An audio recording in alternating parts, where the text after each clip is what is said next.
Uttar Pradesh police constable 2023-24 या कह लीजिए यूपीपी में जो कुल पद हैं 60,244 हैं। जो 60,244 पद हैं ये पुरुष और महिला दोनों के लिए हैं। ये नहीं कि ये 60,244 में से अलग से पुरुषों के लिए है या अलग से कुछ महिलाओं के लिए है।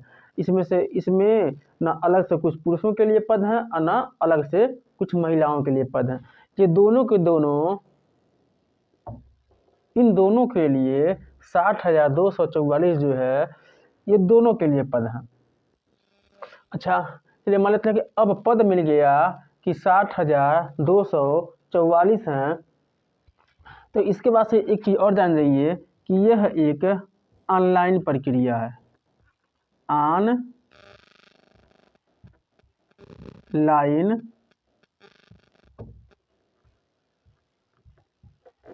प्रक्रिया पर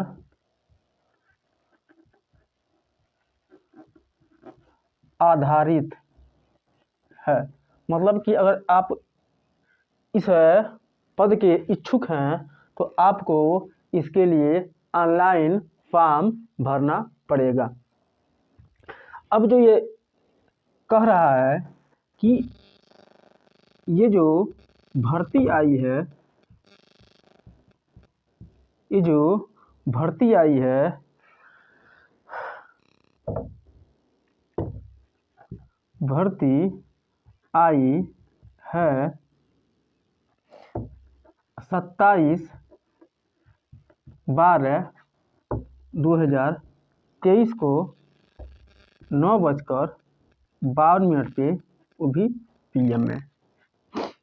27 तारीख को 12वें महीने में 2023 में ये वैकेंसी आई है। और इसका अंतिम जो समय है, अंतिम समय वो है 16 तारीख पहला महीना 2024। अंतिम समय कब है इसका? 16 तारीख पहला महीना और 2024।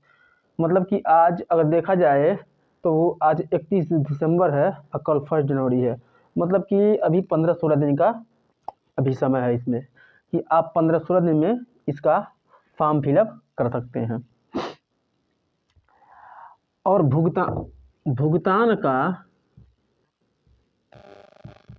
भुगतान का अंतिम समय भी 16/1/2024 को ही लास्ट है।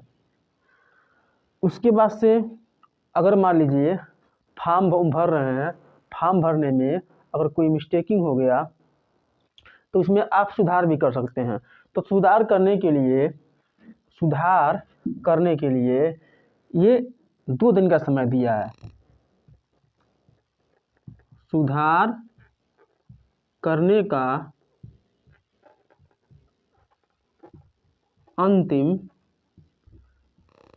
समय है इसका 18/1/2024।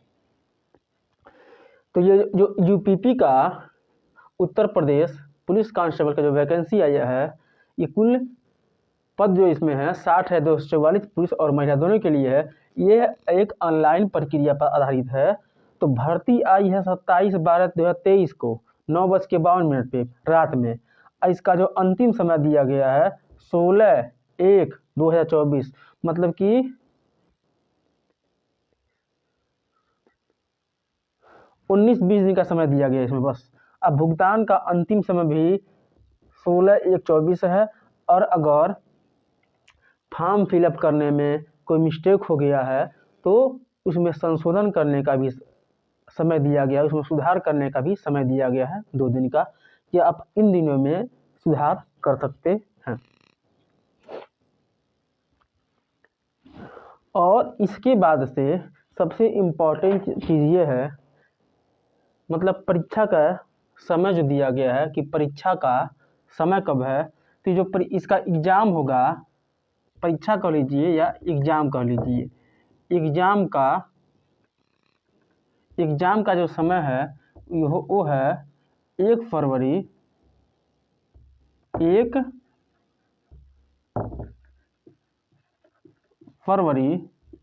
2024 में एग्ज़ाम होगा। एग्ज़ाम का जो समय फिक्स किया गया है यूपीपी का, वो 1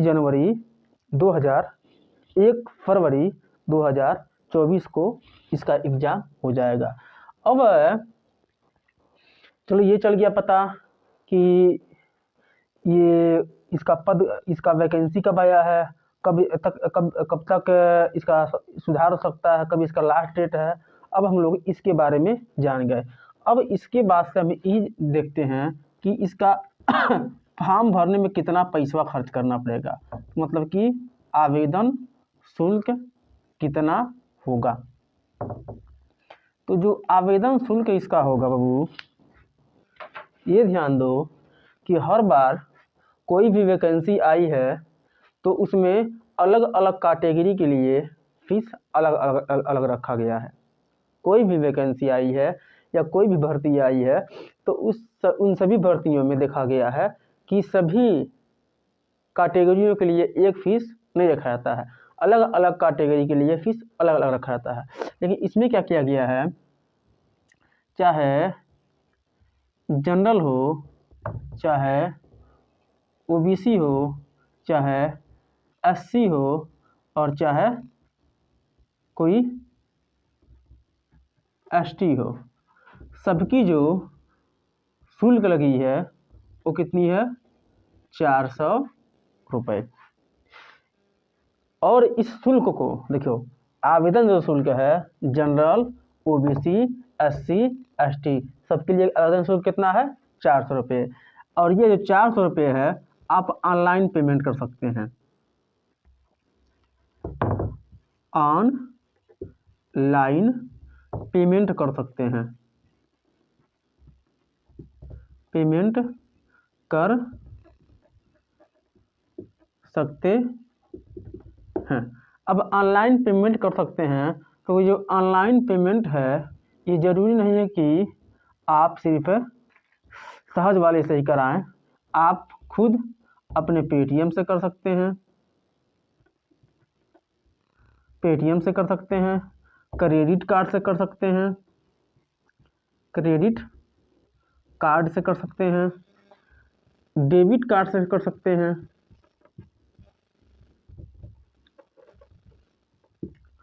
या तो फिर अपने बैंक खाते से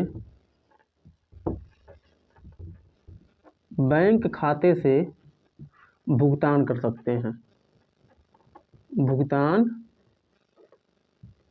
कर सकते हैं, ठीक ना। एग्ज़ाम का समय है 1 फरवरी 2024 और इसका जो फॉर्म भरने का जो शुल्क लग रहा है, आवेदन शुल्क, ये जनरल, ओबीसी, एससी, एसटी के लिए 400 रुपया। और ये जो आवेदन शुल्क जमा करना है कि कैसे जमा करना है, कैसे नहीं जमा करना है, तो ये ऑनलाइन पेमेंट आप इसके लिए कर सकते हैं। इसके लिए आप पेटीएम कर सकते हैं, क्रेडिट कार्ड कर सकते हैं, डेबिट कार्ड से कर सकते हैं, या तो फिर अपने खाते से भी इसको भुगतान कर सकते हैं। ये इसमें सुविधा दी गई। अब देखते हैं कि इसमें आयु सीमा कितनी है, कि आयु की सीमा कम से कम कितनी होनी चाहिए और अधिकतम से अधिकतम कितनी होनी चाहिए। कि यूपीपी का जो अगर फॉर्म हम आवेदन कर रहे हैं तो जो आवेदन की प्रक्रिया है इसमें कितना एज मांग रहा है, तो इसमें न्यूनतम दिया है, न्यूनतम मतलब कम से कम, न्यूनतम मतलब कम से कम।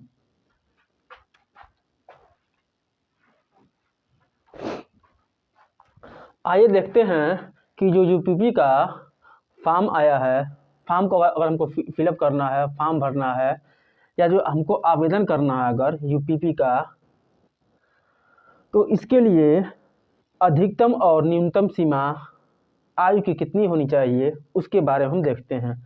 तो जो आयु सीमा है या एज लिमिट है, जो न्यूनतम एज है 18 वर्ष। ये न्यूनतम एज कितना है, 18 वर्ष। ये पुरुषों के लिए भी है और यही एज महिलाओं के लिए भी है, महिलाओं के लिए भी है। न्यूनतम आयु कितनी होनी चाहिए? न्यूनतम आयु होनी चाहिए 18 वर्ष। पुरुषों के लिए भी 18 वर्ष और महिलाओं के लिए भी 18 वर्ष। ये तो हो गया पहला। उसके बाद से आता है अधिकतम सीमा कितनी होनी चाहिए, कि अधिकतम आयु कितनी होनी चाहिए, अधिकतम आयु। तो जो अधिकतम आयु है वो है पुरुषों के लिए 25 वर्ष और महिलाओं के लिए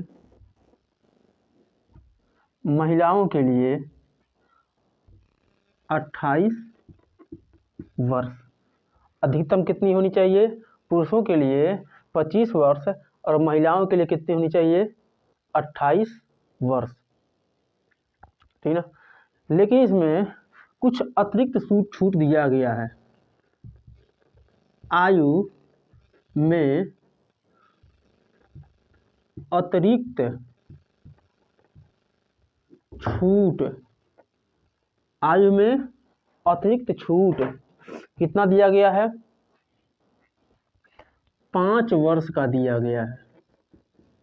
5 वर्ष का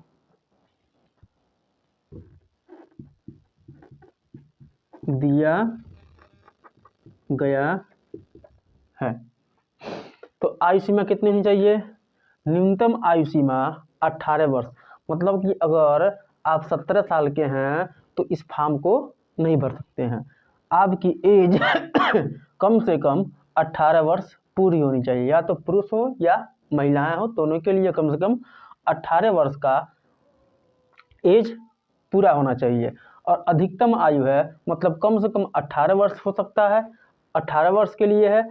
और अधिकतम आयु जो इसकी है वो पुरुषों के लिए है 25 वर्ष और महिलाओं के लिए है 28 वर्ष। ये अधिकतम आयु है। आयु में अतिरिक्त छूट 5 वर्ष का दिया गया है। शैक्षिक योग्यता कितनी है? शैक्षिक योग्यता कि कितना आदमी पढ़ा लिखा रहेगा। शैक्षिक योग्यता,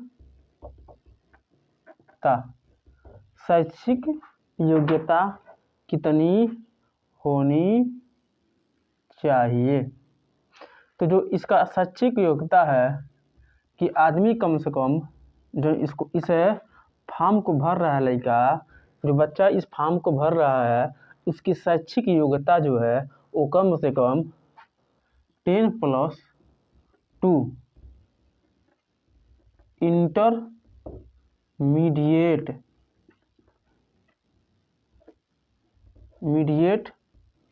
तक हो। 10+2 इंटरमीडिएट तक उसकी शैक्षिक योग्यता होनी चाहिए, अनिवार्य है। जो भी बच्चे इस फॉर्म को फिलअप करेंगे उनकी शैक्षिक योग्यता जो होगी वो कम से कम 10+2 होनी चाहिए। हाई स्कूल वाले बच्चों के लिए नहीं है, कम से कम इनकी जो शैक्षिक योग्यता है यूपीपी वाले बच्चों के लिए, जो अभी नई वैकेंसी आई है, तो इसमें बच्चों के लिए जो कम से कम शैक्षिक योग्यता है वो दिया गया है 10+2 कि बच्चे कम से कम इंटर तक पढ़े हों। अब आता है हमारा कि एज लिमिट, क्या आता है? Age limit. एज लिमिट तो बताया गया है। शारीरिक दक्षता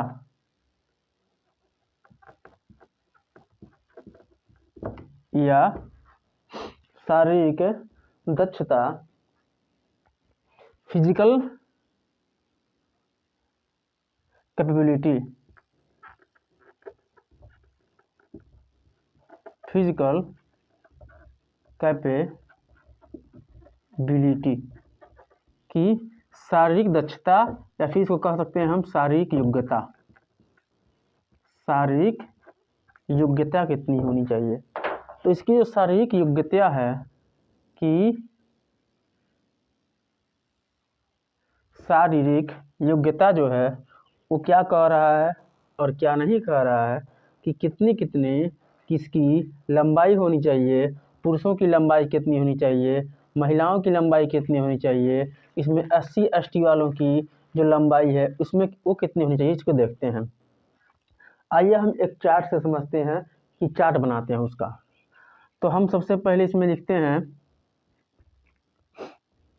वर्ग को, क्या लिखते हैं? वर्ग, ठीक है। उसके बाद से इसमें पुरुष, इधर में लिखते हैं महिला। अब पुरुषों के लिए 2 कॉलम, अब महिलाओं के लिए भी 2 कॉलम। जब पुरुषों के लिए 2 कॉलम बनाएंगे तो इसमें भी लिख लेते हैं पुरुष, इधर लिखते हैं महिला। अब 2 गो पुरुष का कॉलम, 2 गो महिला कॉलम के दिया के देखिए, ये जनरल OBC और SC वाले हैं, और इसमें जो हैं ये खाली ST वाले रहेंगे। इसमें जनरल OBC और SC हैं, बाकी इसमें सिर्फ ST वाली महिलाएं हैं। तो सबसे पहले देखते हैं क्या पूछ रहा है कि ऊंचाई कितनी होगी। ऊंचाई के बाद फिर पूछेगा कि छाती, ऊंचाई के बाद क्या पूछेगा? छाती। और छाती के बाद फिर पूछेगा कि दौड़ कितनी होगी।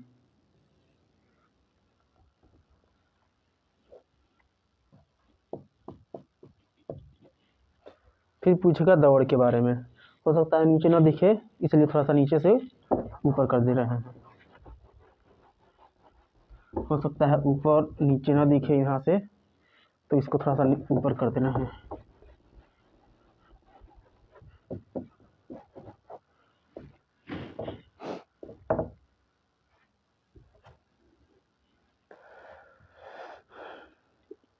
फिर दे दिया छाती,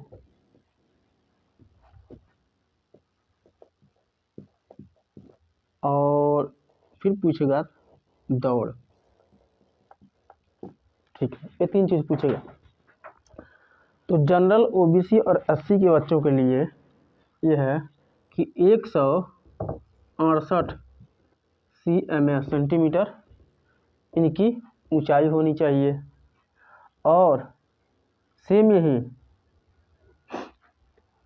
168 सेंटीमीटर ऊंचाई जनरल OBC SC वाले बच्चों की होनी चाहिए, और ST वाले बच्चों की जो है 160 सेंटीमीटर cms इनकी ऊंचाई होनी चाहिए। 168 cms और 160 cms, मतलब जो पुरुष हैं जनरल वाले, उनकी जो ऊंचाई होगी वो 168 सेंटीमीटर होगी, और जो पुरुष हैं ST वाले, इनकी जो ऊंचाई होगी 160 सेंटीमीटर होगी। अब बात आती है महिलाओं की कि जो महिलाएं जनरल में हैं, OBC में हैं, SC में हैं, ST में हैं, इनकी जो ऊंचाई है वो कितनी होनी चाहिए। तो जो जनरल की महिलाएं हैं, OBC और SC की महिलाएं हैं, ये होंगी 152 सेंटीमीटर की, और ये होंगी ST वाली महिलाएं 148 सेंटीमीटर CMS की। तो इससे ये चल रहा पता कि जो ऊंचाई होनी चाहिए किसी बच्चे की, जो जनरल कैटेगरी का है, OBC कैटेगरी का है, SC कैटेगरी का है, इसमें उसकी कम से कम ऊंचाई 168 सेंटीमीटर होनी चाहिए। ST वाला कोई बच्चा है ST कैटेगरी का, उसकी ऊंचाई 160 सेंटीमीटर होनी चाहिए। अगर महिलाओं की बात करें तो जनरल OBC और SC वाली जो महिलाएं हैं उनकी जो ऊंचाई होगी 152 सेंटीमीटर होनी चाहिए, और जो ST वाली महिलाएं हैं उनकी ऊंचाई कम से कम 147 147 सेंटीमीटर होनी चाहिए, 147 सेंटीमीटर होनी चाहिए। अब बात आती है छाती की कि छाती कितनी होनी चाहिए। तो जो छाती की ऊंचाई दिया है 79 से 84, 79 से 84 cms, और इनके लिए दिया है 72 से 82 cms। ठीक है। अब महिलाओं में इसका कोई जिक्र नहीं है। ठीक है। अब आते हैं दौड़ में कि दौड़ कितना होगा। तो जो पुरुषों के लिए दौड़ है यह है 25 मिनट में, 25 मिनट में 25 मिनट में 4.8 किलोमीटर, 4.8 किलोमीटर। और महिलाओं के लिए है 14 मिनट में, 14 मिनट में 2.4 किलोमीटर। ठीक ना। दौड़ जो है ये फिजिकल वाला है। जब आप लोगों का दौड़ होगा, जब फिजिकल होगा तो इसमें आप लोगों का ये चेक किया, जब फिजिकल होगा तो फिजिकल में आप लोगों का ये चेक किया जाएगा। हाई तो दौड़ है, दौड़ आप लोगों को करना ही करना है रनवे पर। तो जो पुरुष होंगे उनके लिए जो दौड़ है 25 मिनट में 4.8 किलोमीटर, चाहे ST वाले हों, चाहे SC वाले हों, चाहे OBC वाले हों, चाहे जनरल हों, सबके लिए सेम है 25 मिनट में 4.8 किलोमीटर। जैसे कि ST वालों के लिए लंबाई में भी छूट है, लंबाई में भी छूट है, और इनके सीना का फुलावट जो है उसमें भी छूट है ST वालों के लिए। लेकिन दौड़ में कोई छूट नहीं दिया गया है। और महिलाएं जो हैं, महिलाओं की कैटेगरी में इनकी भी लंबाई में छूट दिया गया है। तो महिलाओं की भी लंबाई में छूट दिया गया है। तो ये 152 सेंटीमीटर जो लंबाई होगी जनरल OBC SC वाली महिलाओं की होगी, और 147 सेंटीमीटर जो ऊंचाई होगी वो होगी CMS। जो ऊंचाई होगी ये होगी ST वाली महिलाओं की। और छाती जो होगा पुरुषों का 79 से लेकर 84 cms तक, और ST वाले बच्चों का 72 से 82 cms तक। और महिलाओं में इसका कोई जिक्र नहीं है। दौड़ जो होगा 25 मिनट, चाहे SC ST वाला कोई बच्चा, SC OBC जनरल वाला कोई बच्चा हो, चाहे ST वाला बच्चा हो, सबके लिए 25 मिनट में 4.8 किलोमीटर दौड़ है। और महिलाओं में भी सेम है, चाहे जनरल वाली हो, चाहे OBC वाली हो, चाहे SC वाली, चाहे ST वाली हो, 14 मिनट में 2.4 किलोमीटर, मतलब कि 2.5 किलोमीटर दौड़ करना है 14 मिनट में। अब इसका देखते हैं कि सिलेबस में या पाठ्यक्रम में क्या क्या आता है।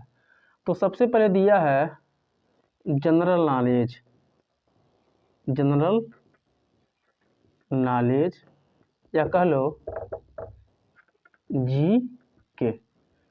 इसके बाद दे दिया सामान्य हिंदी, सामान्य हिंदी।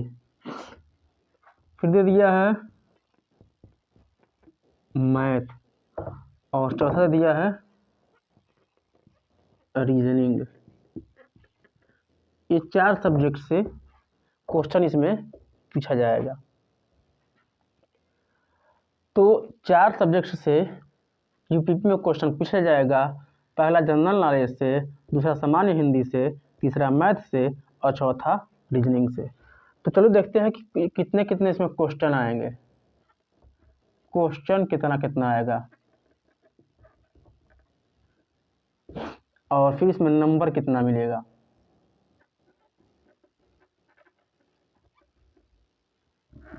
प्रश्न कितना आएगा और उसमें कितना नंबर मिलेगा। तो जनरल नॉलेज में कुल 38 क्वेश्चन आएंगे, सामान्य हिंदी में 37 क्वेश्चन आएगा, मैथ में 38 क्वेश्चन आएगा, और रीजनिंग में 37 क्वेश्चन आएगा। कुल मिलाकर जो टोटल हो रहा है वो 150 क्वेश्चन आ रहे हैं, ठीक है। जनरल नॉलेज से 38 क्वेश्चन, सामान्य हिंदी से 37 क्वेश्चन, मैथ से 38 क्वेश्चन और रीजनिंग से कुल 37 क्वेश्चन। अब इसमें नंबर कितना मिल रहा है, नंबर भी देख लेते हैं कि नंबर कितना दे रहा है ये। तो रही बात नंबर देने की, तो ये जब 38 क्वेश्चन है, देखो एक चीज़ जान लो कि एक प्रश्न पर इसमें 2 नंबर मिलेगा, एक प्रश्न पर 2 नंबर। तो जब ये 38 क्वेश्चन है तो इसमें 76 नंबर इसमें मिल गया, 76 नंबर इसमें और 74 नंबर सामान्य हिंदी में, मैथ में भी 76 और रीजनिंग में भी, रीजनिंग में 74, रीजनिंग में 74। अब इसमें माइनस मार्किंग है, ये क्या है, माइनस मार्किंग पर बेस्ड ये पर एग्जाम है, माइनस मार्किंग। अगर एक गलत करते हैं आप ना तो इसमें 0.5 नंबर काट लिए जाएंगे, काट लिए जाएंगे। 0.5 नंबर काट लिए जाएंगे का मतलब ये है कि इसमें से एक गलती पर आपके आधे नंबर कट जाते हैं। एक प्रश्न अगर आप गलत करते हैं तो इसमें से आपके आधे नंबर कट जाते हैं। अच्छा, एक चीज़ में छूट गया है कि अगर टोटल 150 नंबर हैं तो कुल कितने नंबर का ये एग्ज़ाम है। तो ये एग्ज़ाम है आपका 300 नंबर का, ठीक है। ये 300 नंबर का आपका एग्ज़ाम हो गया। और आपको कम से कम 200 कम से कम एग्ज़ाम में पास होने के लिए 225 प्लस अंक चाहिए, अंक चाहिए, 225 प्लस अंक चाहिए पास होने के लिए, पास होने के लिए। पास होने के लिए कम से कम कितने अंक चाहिए, 225 प्लस अंक चाहिए पास होने के लिए यूपीपी के एग्ज़ाम में। अब हम लोगों ने सब कुछ जान लिया कि फॉर्म कैसे भरा जाएगा, कितना पैसा लगेगा, कितनी ऊंचाई होनी चाहिए, कितनी लंबाई होनी चाहिए, क्या होनी नहीं होनी चाहिए, क्या नहीं होनी चाहिए। तो यार कम से कम अब ये भी तो जानना ज़रूरी है कि ठीक है हम जो फॉर्म फिलअप कर रहे हैं उसमें पैसा कितना मिलेगा। तो जो यूपीपी का बेसिक सैलरी है बाबू ना, वो ना बहुत कम है और ना बहुत ज़्यादा है, ये बेसिक सैलरी है, फिक्स सैलरी है, बेसिक सैलरी है आपकी। इसकी बेसिक सैलरी है 21,000। बेसिक सैलरी कितनी है इसकी, 21,700 रुपये। कितनी है बेसिक सैलरी। तो यूपीपी की जो 2023-24 की वैकेंसी आई है इसमें जो बेसिक सैलरी इसकी है 21,700 रुपये इसकी बेसिक सैलरी है।